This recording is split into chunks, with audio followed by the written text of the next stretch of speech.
From the studios of Farm Journal Broadcast, this is U.S. Farm Report. Welcome to U.S. Farm Report this pre-Independence Day weekend. I'm Tyne Morgan, and here's what's in store over the next 60 minutes. Fireworks or a dud? From major acreage reports and grain stocks to June hogs and pigs, we will get an update and some reaction to USDA's biggest reports of the year. What surprised me is the amount of volatility around that average estimate. Still desperate for rain to a much-needed drink. It's leading economists to weigh in on possible impacts to yields. As drought expands its reach across the Midwest, the secret to weathering the dryness may be in your soils. Generally, it's a 10-15% yield increase. The town of Mayberry may be fictional in the Andy Griffith Show, but one rural community is embracing the popularity of it all. And in John's world, editing the declaration.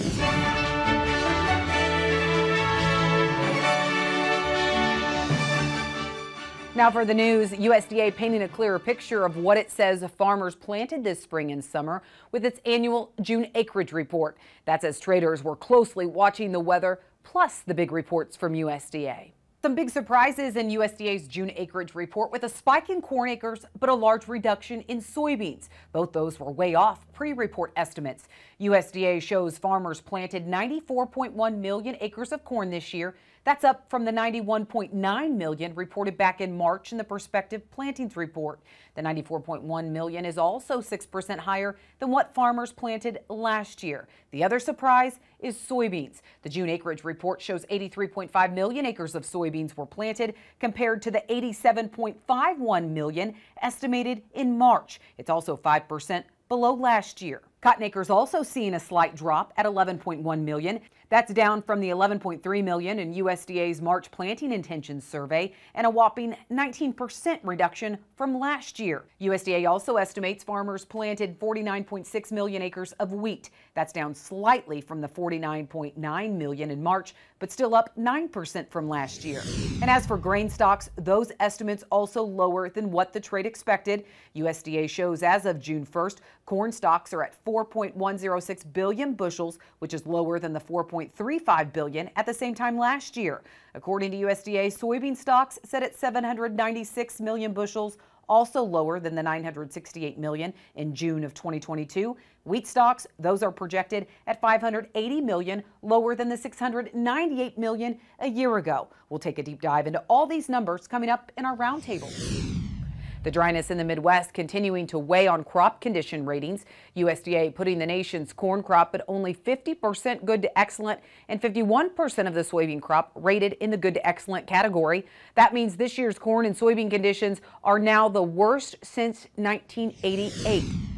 An update to the U.S.-Mexico corn trade that we've been following. Mexico's president is placing a 50% tariff on white corn imports. The president says the decision is to help control inflation and boost domestic production. The tariff is expected to be in place through the end of the year. USDA Secretary Tom Vilsack adding he expects the tariff to have very little impact on U.S. exports. Most of the corn the U.S. exports is yellow corn, says Vilsack.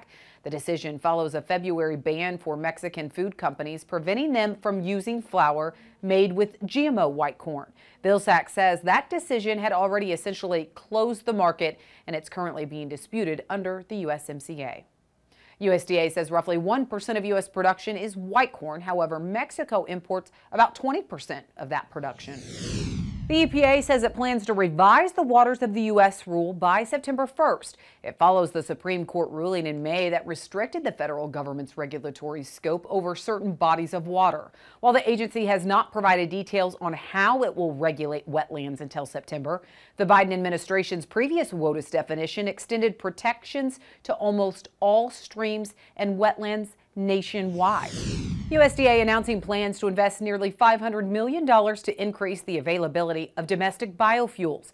The money comes from the Inflation Reduction Act. Secretary Vilsack says it's further proof of the administration's support for biofuels. This new money, though, will support the Higher Blends Infrastructure Incentive Program.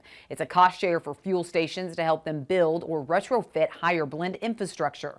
The USDA will start accepting applications for the grants in July.